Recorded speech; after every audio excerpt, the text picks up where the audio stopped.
মাৰপিটৰ ঘটনা সংঘটিত হৈছে। এইবাৰৰ স্থান হৈছে মানিকপুৰ। বঙাইগাঁও জিলাৰ মানিকপুৰত এদল পুৰুষ আৰু মহিলাই এনেদৰে মাৰপিটৰ ঘটনা সংঘটিত কৰিছে। প্ৰচণ্ড মাৰপিট হৈছে আৰু এই মাৰপিটৰ ঘটনাত আচলতে দুজনকৈ লোক গুৰুতৰভাৱে আহত হৈছে বুলি জানিব পৰা গৈছে আৰু এই সন্দৰ্ভত 11জনকৈ লোকৰ বাবে এজাহাৰ দাখিল কৰা হৈছে।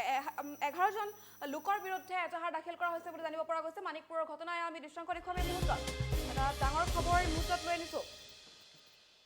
মানিকপুৰৰ নোৱাগাঁৱৰ ঘটনাই মাৰপিটৰ ঘটনা সংঘটিত হৈছে। 11জনকৈ লোকৰ বিৰুদ্ধে এজাহাৰ দাখিল কৰা হৈছে আৰু এদল পুৰুষ মহিলাৰ আক্ৰমণত দুজন গুৰুতৰভাৱে আহত হোৱা বুলি জানিব পৰা গৈছে। আৰু বঙাইগাঁও জিলাৰ মানিকপুৰ আৰক্ষী থানাৰ অন্তৰ্গত নোৱাগাঁৱত সংঘটিত হৈছে এই আক্ৰমণৰ ঘটনা।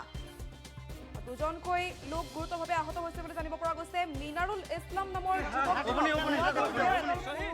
পুৰুষ মহিলাই প্ৰথমতে মাৰপিট কৰাৰ অভিযোগ উত্থাপন হৈছিল আৰু তাৰ পাছতেই মিনাৰুল ইছলামক মাৰপিট কৰা বুলি গম পাই আচলতে জ্যেষ্ঠ ভাতৃ আবুল কালামে ঘটনাস্থলীত উপস্থিত হৈছেগৈ আৰু লগে লগে আবুল কালামকো সেই চৰৰ একাংশ পুৰুষ মহিলাই হাতে হাতে লাঠি লৈ আক্ৰমণ কৰে বুলি জানিব পৰা গৈছে, অভিযোগ উত্থাপন হৈছে। আৰু কিন্তু কি কাৰণে আচলতে মিনাৰুলক আক্ৰমণ কৰা হৈছে সেই সন্দৰ্ভত জানিব পৰা হোৱা নাই। কাৰণ সন্দৰ্ভত আচলতে একো জানিব পৰা যোৱা নাই আৰু মাৰপিটৰ ফলত দুজনকৈ লোক গুৰুতৰভাৱে আহত হোৱা বুলি জানিব পৰা গৈছে। আৰু পিছত মানিকপুৰ আৰক্ষীক খবৰ দিয়া হৈছে আৰু ঘটনাস্থলীত আৰক্ষী উপস্থিত হৈ দুয়োকে চিকিৎসাৰ বাবে মানিকপুৰলৈ প্ৰেৰণ কৰিছে যদিও অৱস্থা সংকটজনক হোৱাৰ বাবে উন্নত চিকিৎসাৰ বাবে বৰপেটাৰ ফকৰুদ্দিন আলী আহমেদ চিকিৎসা মহাবিদ্যালয়লৈ প্ৰেৰণ কৰিছে বুলি জানিব পৰা গৈছে।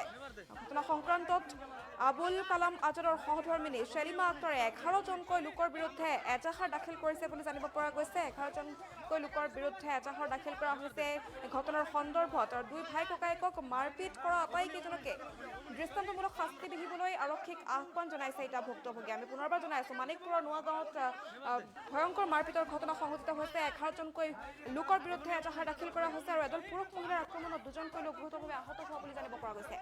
আৰু এই সন্দৰ্ভত আহি পৰিছে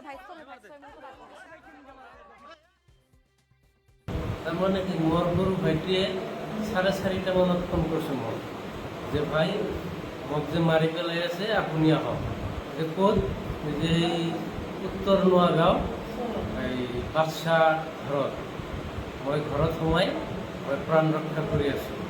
সেই হিচাপে মই গৈছোঁ। মই আৰু একজন মানুহজনৰ নাম হ'ল চাহাদত, তেখেতক লগত লৈ গৈছোঁ।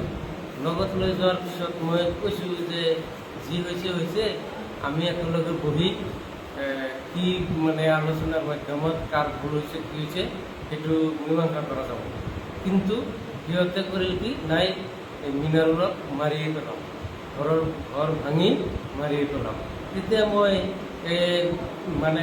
জিটিভিৰ ছেক্ৰেটাৰী তেখেতক ফোন কৰিলোঁ যে এনে কথা। তেখেতে মানিকপুৰ থানাৰ OC ছাৰৰ নাম্বাৰটো মোক দিলে। তাৰপিছত মই OC ছাৰক ফোন কৰিছোঁ। ফোন কৰাৰ পিছত বিতংকৈ ক'লোঁ। কোৱাৰ পিছত ছাৰে কৈছে যে আমি গৈ আছোঁ, তুমি থকা। সেই হিচাপে মই লাহে লাহে আৰু আগবাঢ়ি গৈছোঁ। আগবাঢ়ি যাই তাতে মোৰ ডাঙৰ ভাই এজনো গৈছে। তেখেতে কৈছে মোক মাতিছে বুলি কৈছে আৰু কি। আগবাঢ়ি গৈছোঁ। আগবাঢ়ি যোৱাৰ পিছত কিছুমান মানুহে কৈ আছে যে কি কৰা যায়, কি কৰা যায়।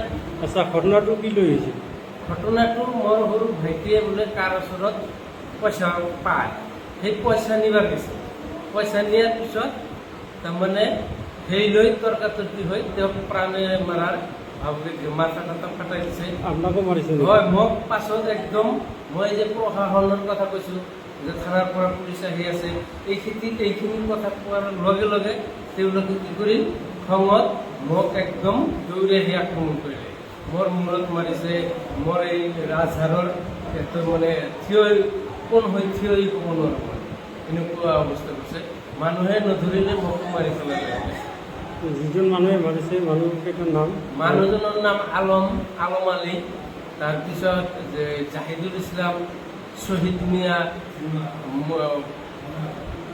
মালেক আলী, মনোৱাৰ, তাৰপিছত আমিনুল, শহীদুল। এইবিলাক ঘটনাটো ক'ত হৈছে? এই আপোনাৰ উত্তৰ নোৱাগাঁও, উত্তৰ নোৱাগাঁও চৰ। আপনাৰ নাম? মোৰ নাম আবুল কালাম আজাদ। আপোনাৰ যিকোনো খবৰৰ বাবে যোগাযোগ কৰক আমাৰ এই নম্বৰত 7099017330 আৰু 7099017110।